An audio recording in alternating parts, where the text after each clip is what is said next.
I have a couple of things that I want to mention before we get started this morning.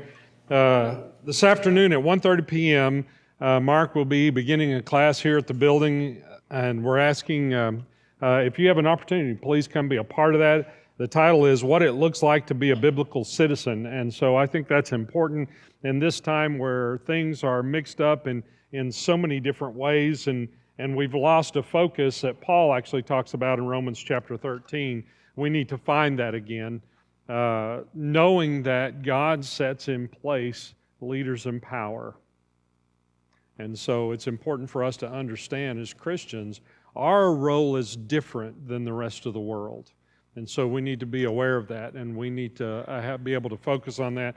Something else, a few members asked me about tornadoes and the things that have been going on. You know, matter of fact, there was a Church Christ building just a week ago that was a giant tree fell in and destroyed it, and they were asking, you know, what can we do? What can we do?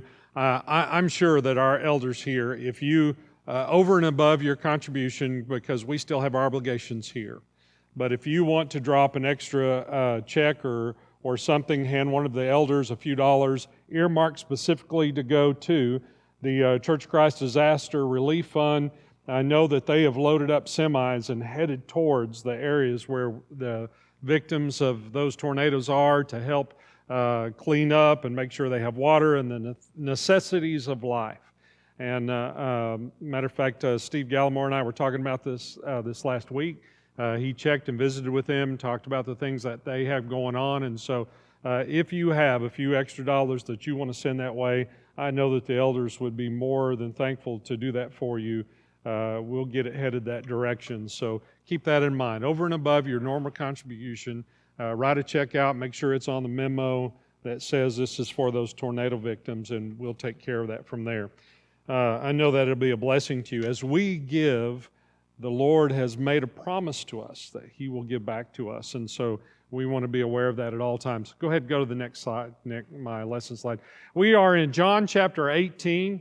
We're going to go John 18 through 19:16 today, and we're going to do that very quickly. And as we look forward, before we do that, is Scott in here? Scott, are you here? Scott, how many years you been bowling?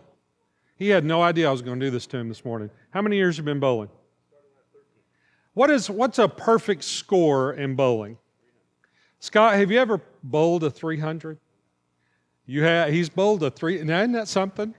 Isn't that something? A 300, right? That's incredible, isn't it? And you're tired of bowling now, right? Just today, though. But you look forward to being back on that lane again, right? To see that perfection maybe one more time, right? We get excited about these things, and I think sometimes, you know, in the world, this is actually considered Palm Sunday, and there will be people out there doing all sorts of special things, and they'll focus on Easter Sunday next Sunday, and that will be the one time of year that they take closely a look at the cross. And I think that's an incredible shame. As we weekly, you know, Jeremy mentioned this morning that sometimes we lose focus, and I tell you that happens because that's our human nature, but every Sunday is Palm Sunday and Easter Sunday. And it's just like Scott, you know. Every time he goes, I know, I'm a horrible bowler, by the way. I'm horrible. I don't even know if I want you to ever see me throw a ball, Scott. But you know, to stand on that lane, to look at the possibility in front of you. You know, am I going to knock all these pins down? How I'm going to do? You know, I don't want to split it, you know, and if you know bowling, you know, one pin on each side, and to that excitement of the opportunity that lies in front of you. And you know what? Every Sunday when we come,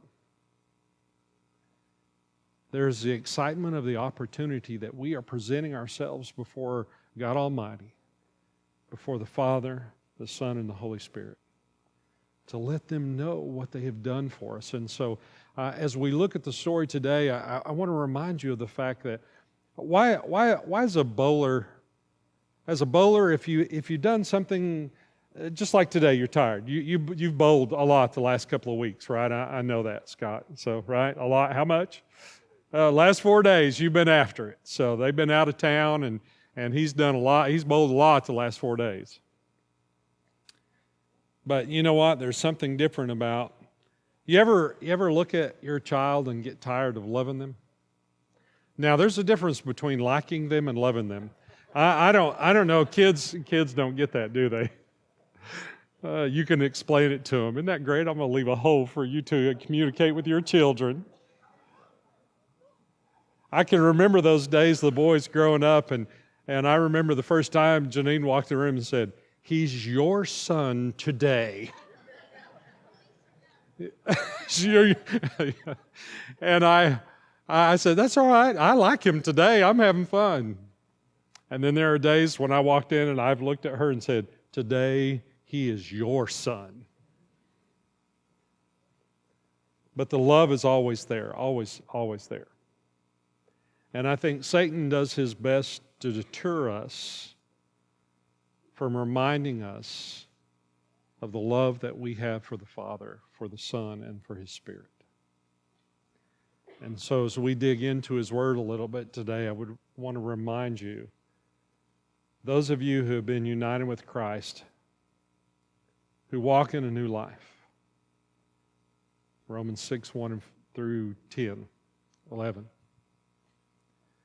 As you began that new life, you remember, I remember still to this day, and I was young, coming up out of that water, and I had a friend named Tom Cotting who was walking side by side with me, and we were at church camp. And it was in a swimming pool.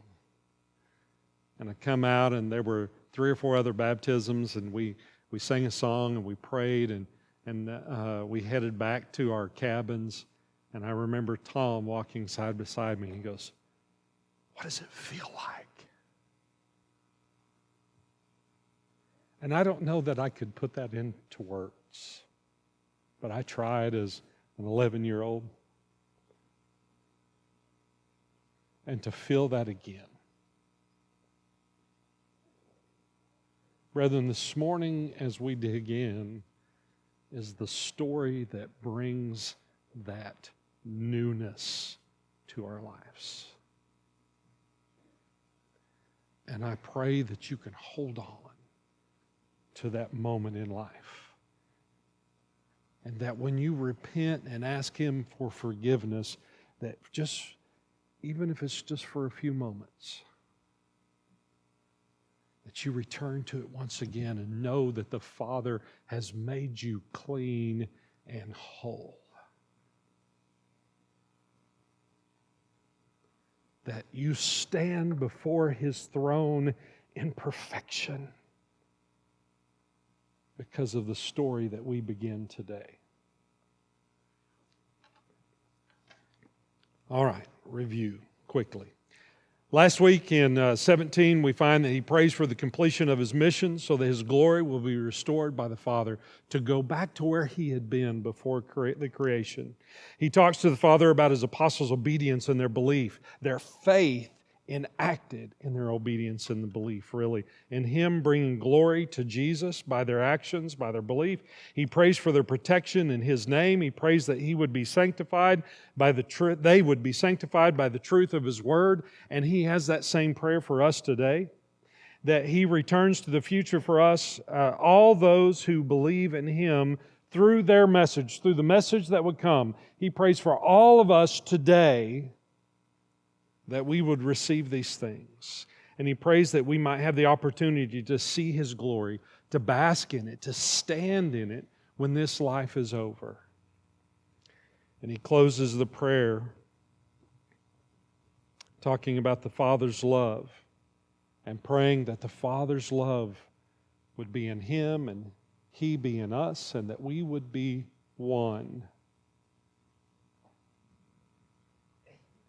And so this morning, I hope that our minds will be one as we talk about this a little bit. I want to give you a little bit of a picture here. We have Jerusalem, in the Word they talk about going up to Jerusalem because Jerusalem sits on a hill. And so almost any direction you come to Jerusalem from, you're going up to Jerusalem.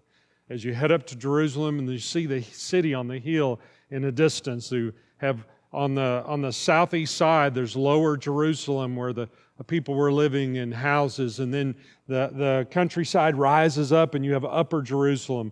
And then above that east side is the temple.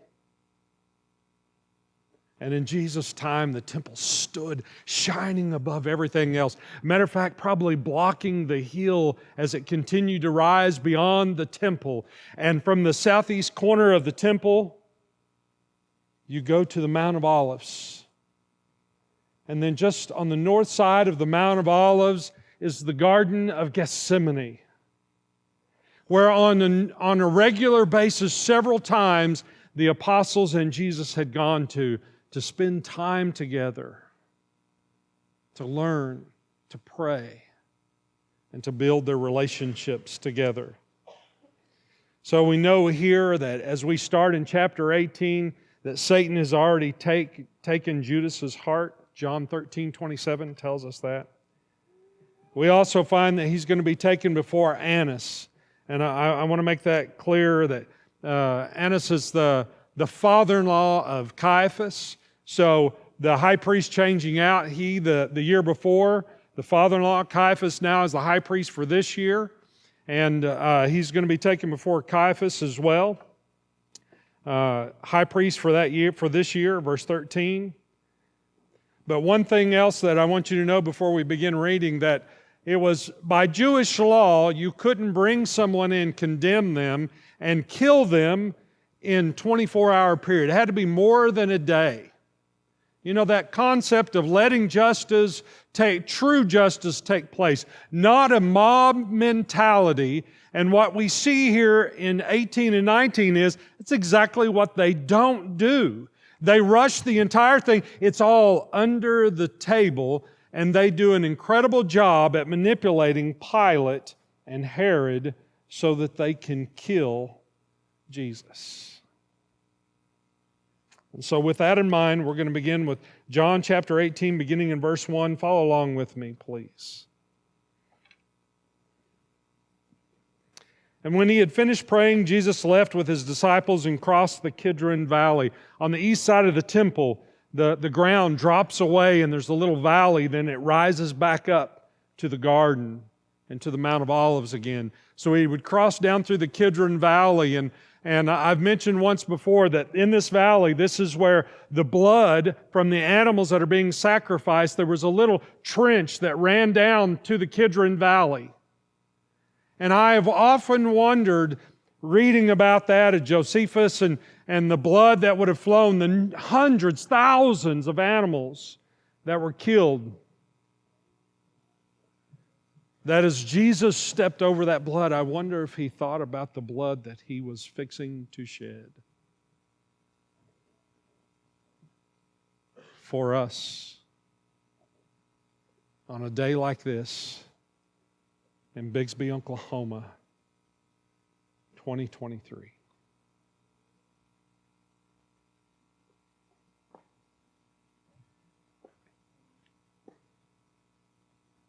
On the other side, there was a garden, and he and his disciples went into it. Verse 2 now.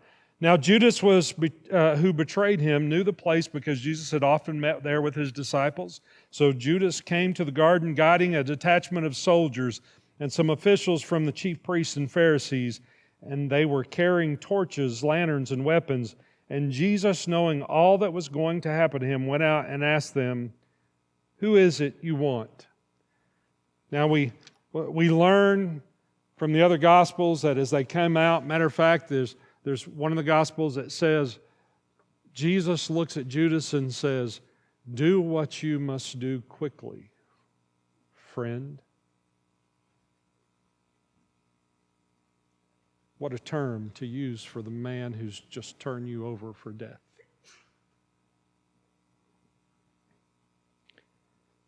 Who is it you want? Jesus of Nazareth, they replied. Now, I want to stop there, and I want you to have this picture. Here comes all these soldiers and men, and they have weapons and lanterns, and they're prepared for the night. And this crowd comes marching towards Jesus, and with them is Judas, and Judas walks up, and he kisses him, and he says, "Friend, do what you do quickly." And they're ready to take him by force and haul him away so that they can take his life. And it's a simple question: who are you looking for? Jesus of Nazareth, they say. 3 words. I did this, didn't I? 3 words. 3 words. I am He.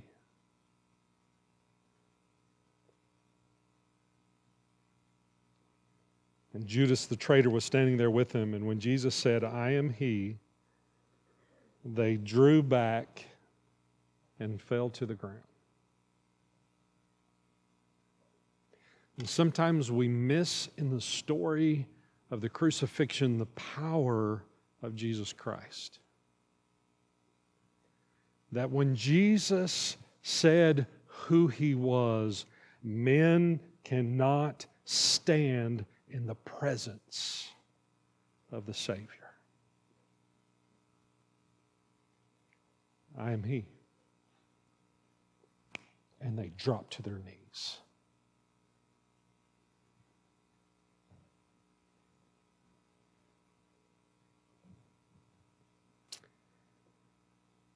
Again, He asked them, "Who is it you want?" You think about the disorientation as they hit the ground. What's going on? This is not something you can ignore. The entire group falls to the ground as they rise up with their weapons, and now He's frustrated. "You're going to do it? Get on with it."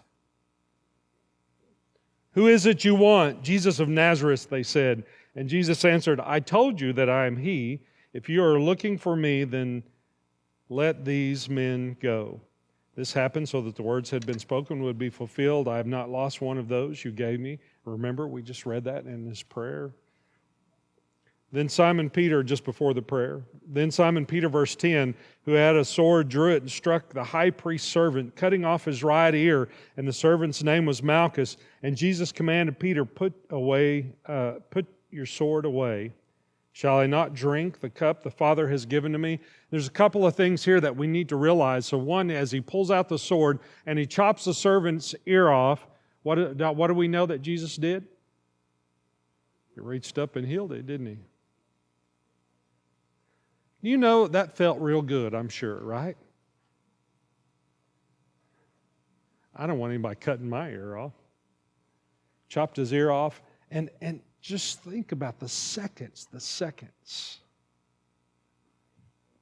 You know, last year here at the building, I was working around and I pulled out a pocket knife and I was not paying attention, and I ran it through my finger and sliced it open and had several stitches in my finger, and they were concerned about it. Matter of fact, the ER, the little urgent care, wouldn't deal with it. They said, "You're going to have to go town. You got to go see a surgeon. Make sure that your finger's going to work." And I went, "It works." And they wrapped it up and couldn't get it to stop bleeding. But, you know, it didn't feel real good. I think Bob Underwood was here at the building with me, and he's trying to help me to get it to stop bleeding. I think Bob was a little concerned for me. And anyway, we got up there and got it taken care of. And I have to tell you, I hadn't had anything to eat, and it took us, I think we stopped at 3 other places, Bob, is that right? 3 places. Nobody wanted to take care of me. Finally make it downtown. He drops me off the hospital. I said, "I'll be fine, Bob. You can go on. Janine will come get me."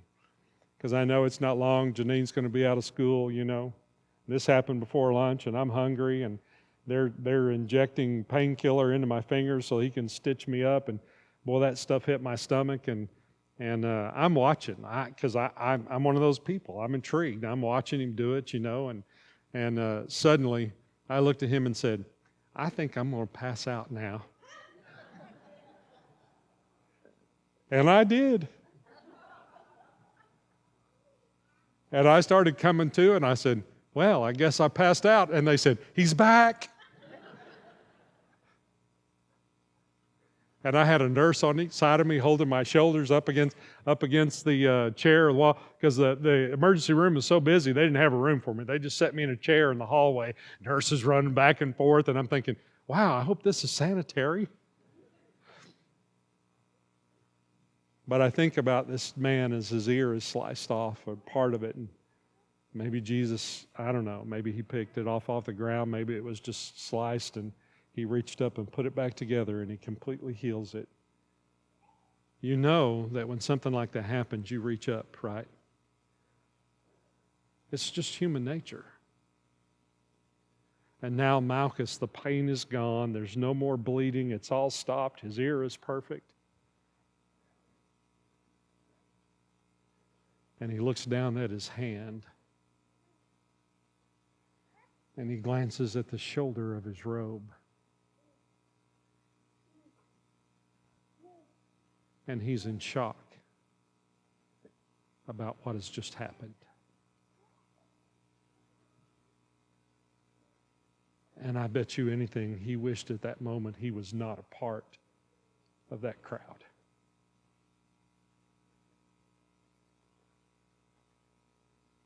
Have you ever been someplace where you denied your faith and you walked away wishing you were not a part of the crowd?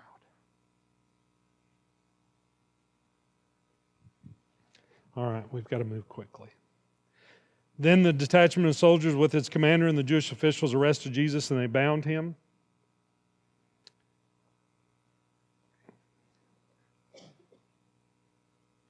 Wow, I got a long ways to go and not very much time to get there. I think that's in a song, isn't it?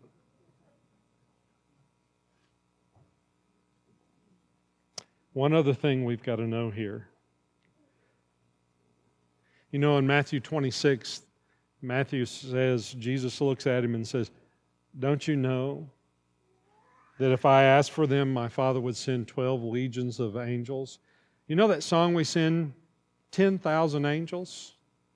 By the way, that's actually not very right.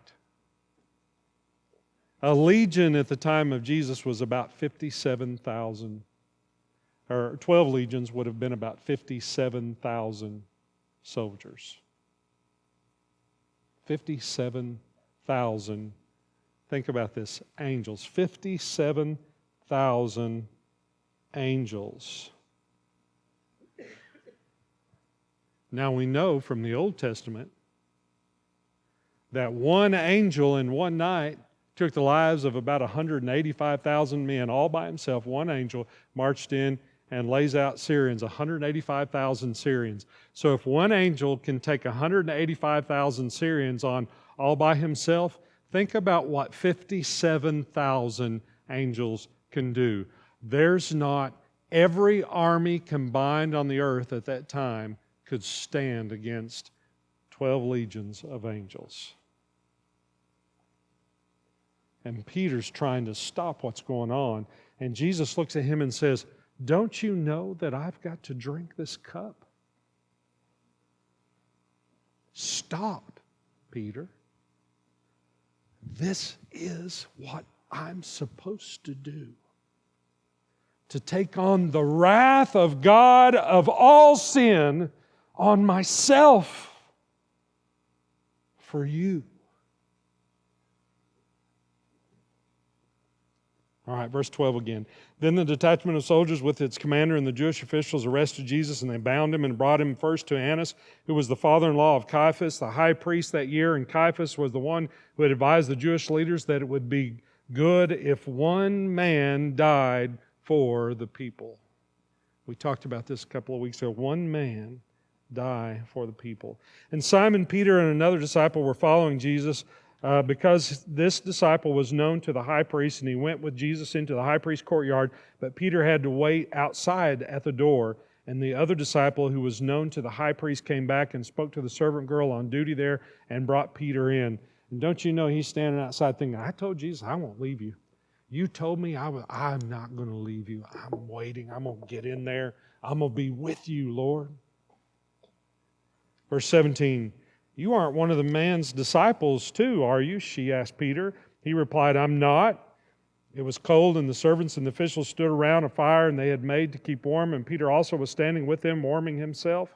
Now verse 19, meanwhile the high priest questioned Jesus about his disciples and his teaching. I have spoken openly to you, Jesus replied. I always taught in the synagogues or at the temple where all the Jews come together. I said nothing in secret. Why question me? Ask those who heard me. Surely they know what I said. I haven't done this in secret. I've been in public. Everything I've said, you ought to know. Verse 22, when Jesus said this, one of the officials nearby slapped him in the face. Is this the way you answer the high priest, he demanded? And of course, Jesus knew that he was the high priest from the year before. It didn't matter. If I said something wrong, Jesus replied, testify as to what is wrong. But if I spoke the truth, why did you strike me? Then Annas sent him bound to Caiaphas, the high priest. Meanwhile, Simon Peter was still standing there warming himself, so they asked him, you aren't one of his disciples too, are you? And he denied it, saying, I am not.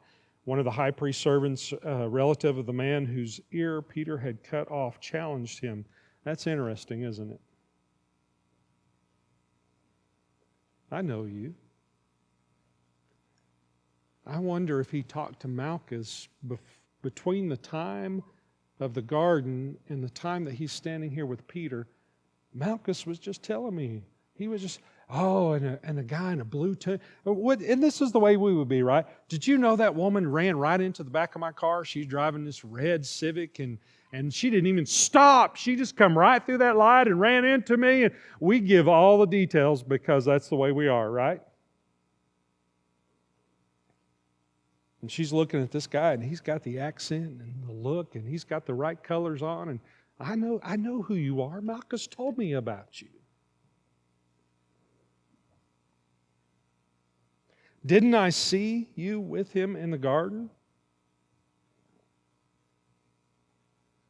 They were standing there. If you watched one of your relatives get his ear chopped off and put back on the side of his head, wouldn't you remember the details also?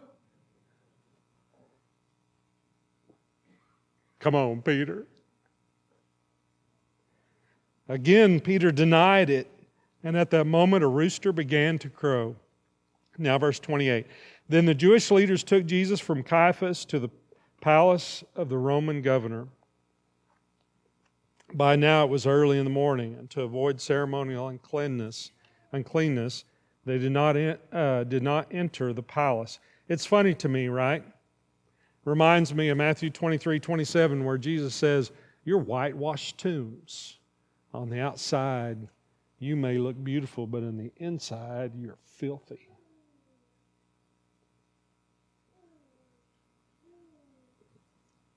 Because they wanted to be able to eat the Passover. You know, it's okay to kill a man who's innocent, but we're going to have the Passover tomorrow. They're concerned about their tradition and concerned about the way they would look to others, right? But they're not concerned about killing an innocent man. Verse 29, so Pilate came out to them and asked, "What charges are you bringing against this man?" I want you to know, underneath the next verse, I have this word written with an exclamation mark. Seriously? Now this is what it says. "If he were not a criminal," they replied, "we would not have handed him over to you." Now what kind of statement is it? What has this man done? If he wasn't a criminal, we wouldn't have brought you to him. Where's your answer? That sounds like a politician's answer, doesn't it? If he wasn't a criminal, we wouldn't have brought him to you. What did he do wrong? You know? What did he do wrong? I love that. It's like, you know, we have this concept in our heads sometimes that as we get older, we're just so much more intelligent. We're so much more capable. And you know what? The only difference between a child and an adult in many ways is that our reasons just get a little bit longer.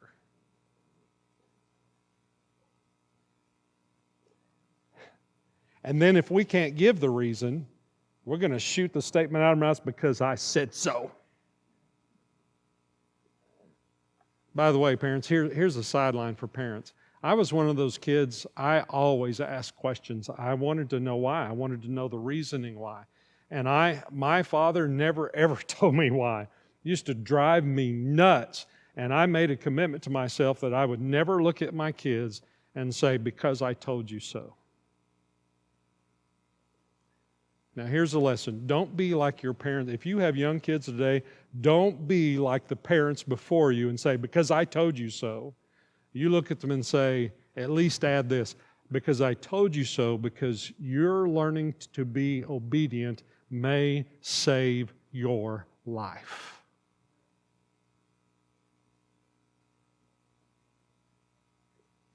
I remember being in a parking lot and Janine yelled at Caleb to stop, and he stopped at the end of the car, and there was a van flying down, like nobody ever drives fast in Walmart's parking lot, right?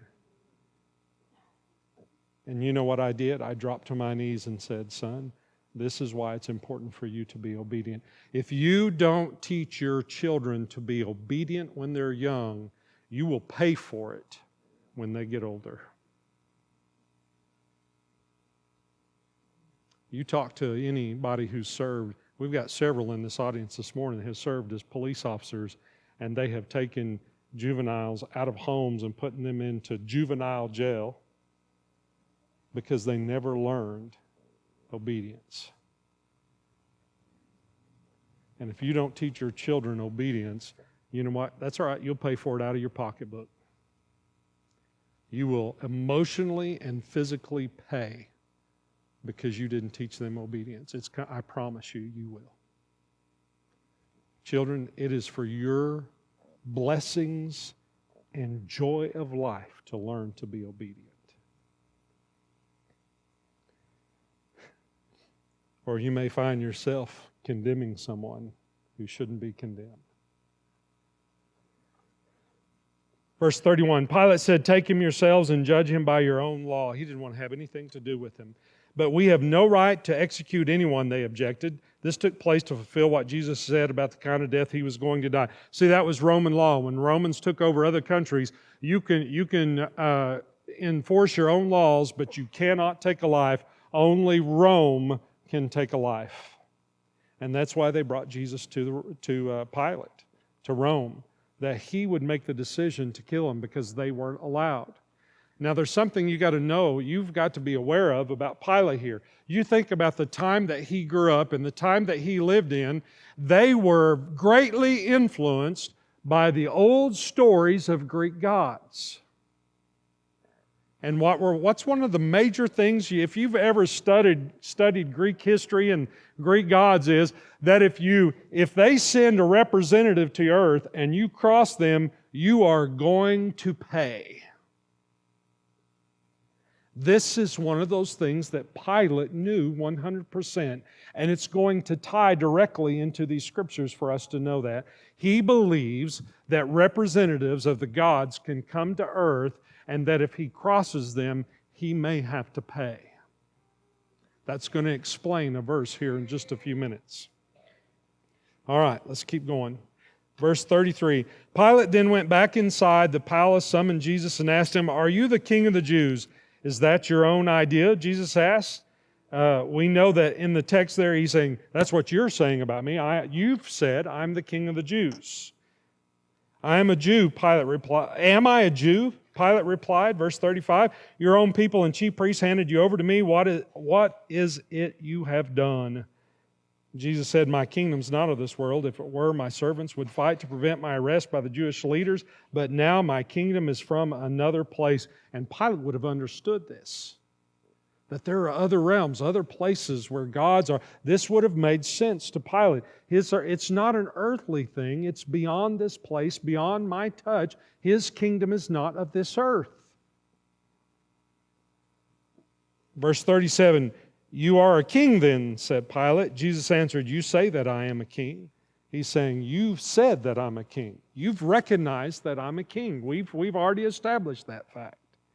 In fact, the reason I was born and came into the world is to testify to the truth.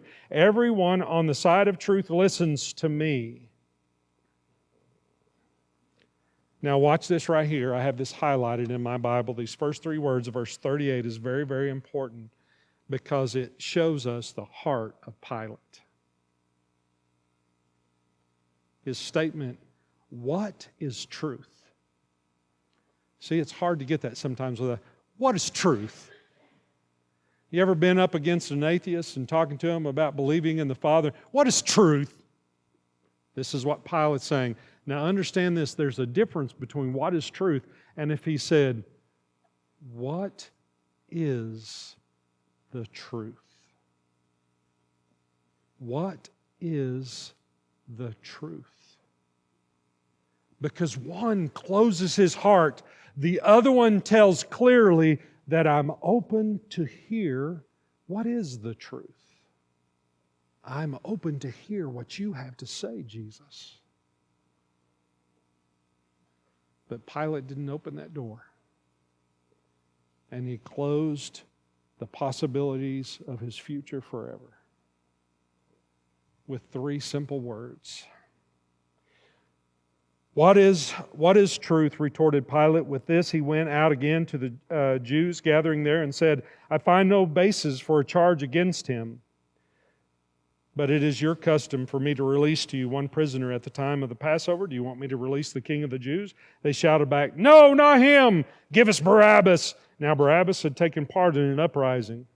He was a thief too. 19:1, then Pilate took Jesus and had him flogged. And this is the story that we've heard about. It's not just a whip, right? It's a short whip where they would actually tie in sheep bones or rocks and those kind of things. And they would strip a prisoner naked and they would beat him and beat him and beat him.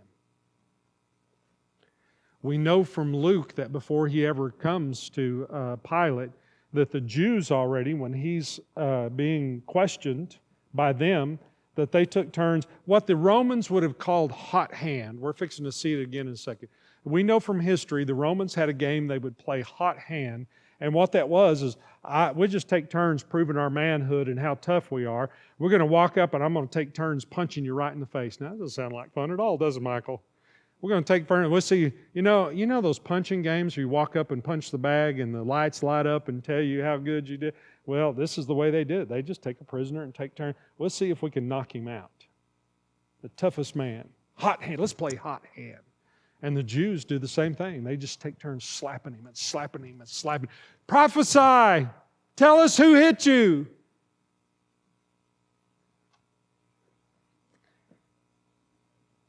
Verse 2, 19. The soldiers twisted together a crown of thorns and put it on his head, and they clothed him in a purple robe.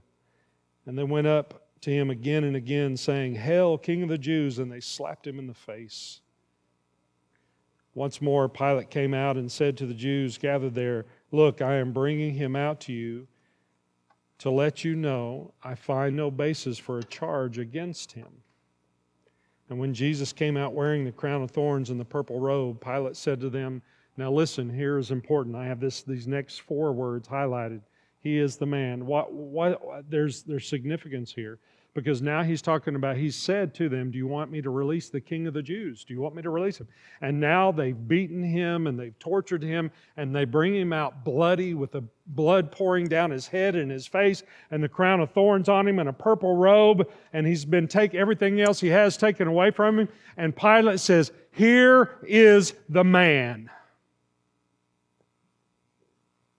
His statement is trying to make clear, this guy isn't a king. There's nothing special about him. He's just a man. Why do you want to kill him? That's what Pilate's trying to tell to them, but they continue to manipulate him and control his actions by theirs because they're not as dumb as he thinks they are. Verse 6, as soon as the chief priests and their officials saw him, they shouted, Crucify, crucify! But Pilate answered, You take him and crucify him. As for me, I find no basis for a charge against him. And the Jewish leaders insisted, We have a law. According to that law, he must die. That's from Leviticus 24, matter of fact. This young man comes in, he blasphemes, and they go to Moses goes to the father and says, What are we going to do with him? They say, Take him outside and stone him. You kill him for what he's done. We have a law.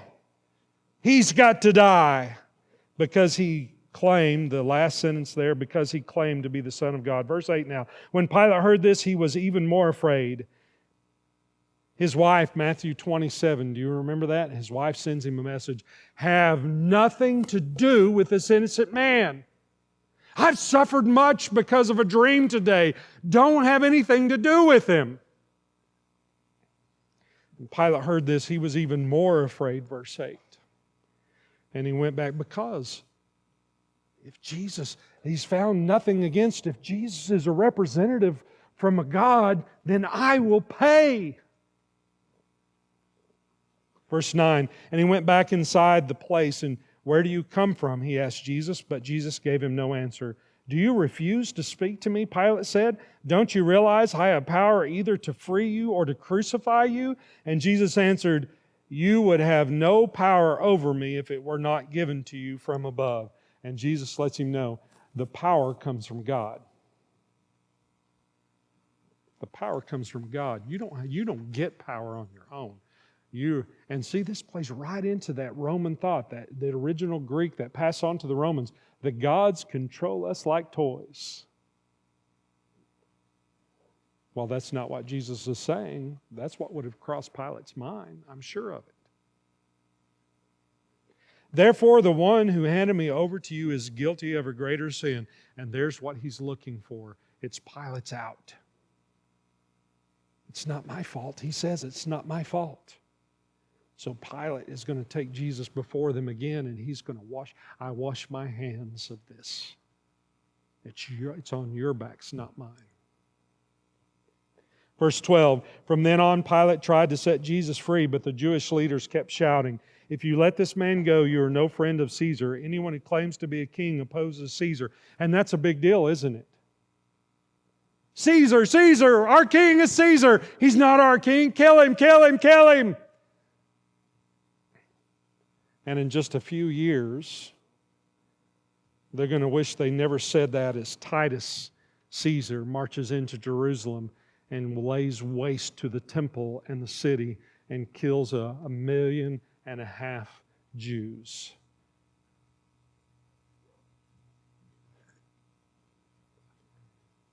And when Pilate heard this, he brought Jesus out and set him down on the judge's seat, a place known as the stone pavement, which is Aramaic for Gabbatha.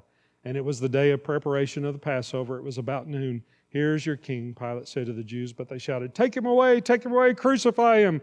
Shall I crucify your king? Pilate asked. We have no king but Caesar. The chief priests answered them. One more statement here. We know that if you choose to preach and teach, serve as a deacon or as an elder, your judgment will be harder than others. Take caution. I believe there's a message here.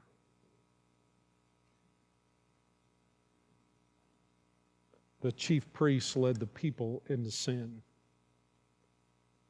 You better make sure that if you step into a leadership role in the body of Jesus Christ, that your life, your decisions lead no one into sin.